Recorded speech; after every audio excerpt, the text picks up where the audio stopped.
Welcome back to Tales from the Shadowed Wood, your cozy yet chilling corner of the internet. Experience Ernest Hemingway's masterful short story, Hills Like White Elephants. First published in 1927, this iconic piece of modernist literature features Hemingway's famous iceberg theory, where much of the meaning lies beneath the surface of sparse, understated dialogue. Set at a quiet train station in Spain, an American man and his young companion, often called Jig, share beers in the heat while navigating a tense, unspoken conversation about a life-changing decision. Curl up on the couch, grab your favorite drink, and let's get into the story. Hills Like White Elephants by Ernest Hemingway, 1927. The hills across the valley of the Ebro were long and white.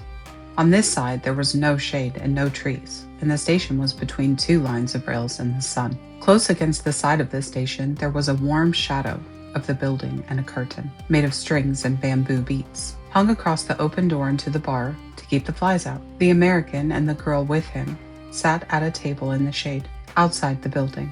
It was very hot, and the express from Barcelona would come in 40 minutes. It stopped at this junction for 2 minutes, and then went to Madrid. "What should we drink?" the girl asked. She had taken off her hat and put it on the table. "It's pretty hot," the man said. "Let's drink beer." "Dos cervezas," the man said into the curtain. "Big ones?" a woman asked from the doorway. "Yes, 2 big ones." The woman brought 2 glasses of beer and 2 felt pads. She put the felt pads in the beer glass on the table and looked at the man and at the girl. The girl was looking off at the line of hills. They were white in the sun, and the country was brown and dry. "They look like white elephants," she said. "I've never seen one." The man drank his beer. "No, you wouldn't have." "I might have," the man said. "Just because you say I wouldn't doesn't prove anything." The girl looked at the bead curtain. "They've painted something on it," she said. "What does it say?" "Anís del Toro. It's a drink." "Could we try it?" The man called, "Listen!" through the curtain. The woman came out of the bar. 4 reals. We want 2 Anís del Toro. With water? Do you want it with water? I don't know, the girl said. Is it good with water? It's all right. You want them with water? Asked the woman. Yes, with water. It tastes like licorice, the girl said and put the glass down. That's the way with everything. Yes, the girl said. Everything tastes like licorice, especially all the things you've waited so long for, like absinthe. Oh, cut it out. You started it, the girl said. I was being amused. I was having a fine time. Well, let's try and have a fine time. All right, I was trying. I said the mountains look like white elephants. Wasn't that bright? That was bright. I wanted to try this new drink. That's all we do, isn't it? To look at things and try new drinks. I guess so.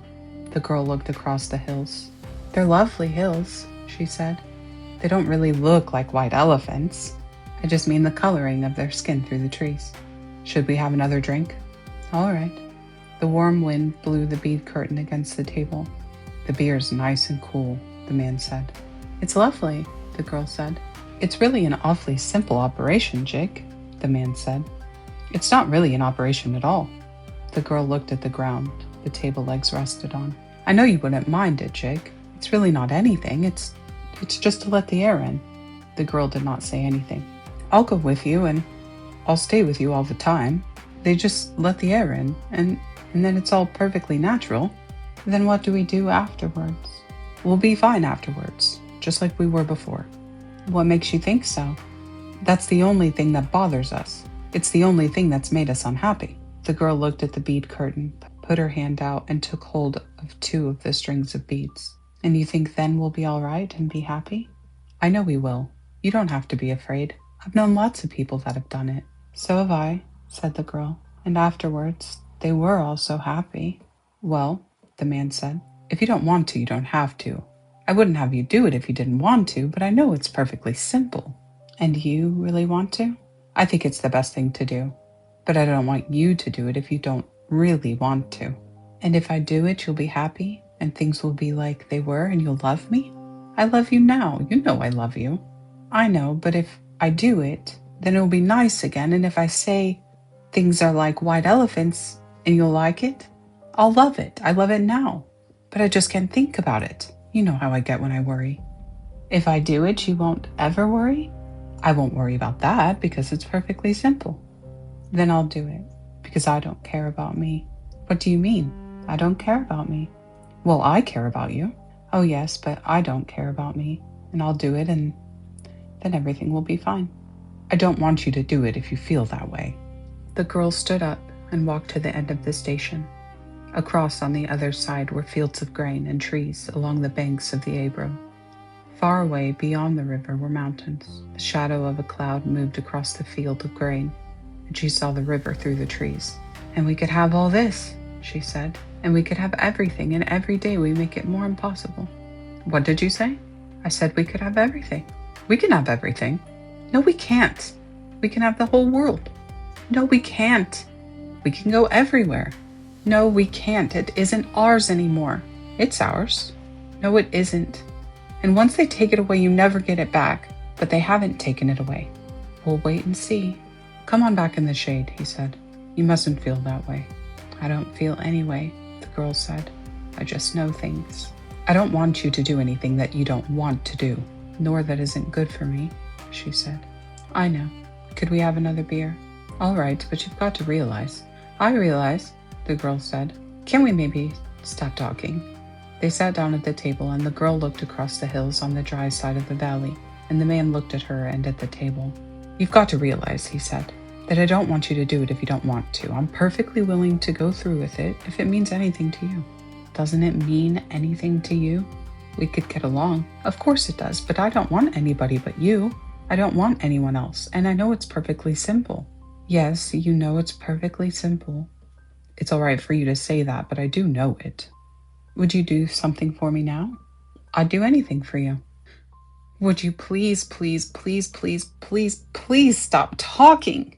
He did not say anything, but looked at the bags against the wall of the station. There were labels on them from all the hotels they had spent nights. But I don't want you to, he said. I don't care anything about it. I'll scream, the girl said.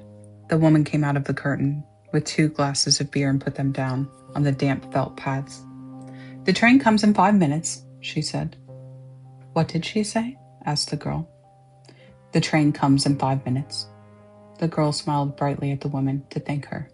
I'd better take the bags over the other side of the station, the man said. She smiled at him. All right, then come back and we'll finish the beer.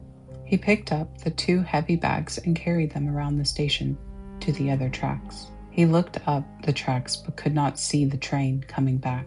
He walked through the bar room where people waiting for the train were drinking. He drank an anise at the bar and looked at the people. They were all waiting reasonably for the train. He went out through the bead curtain. She was sitting at the table and smiled at him. Do you feel better? He asked. I feel fine, she said. There's nothing wrong with me. I feel fine. If you made it to the end of the video, please hit the like button and subscribe. Can't wait to see you next time.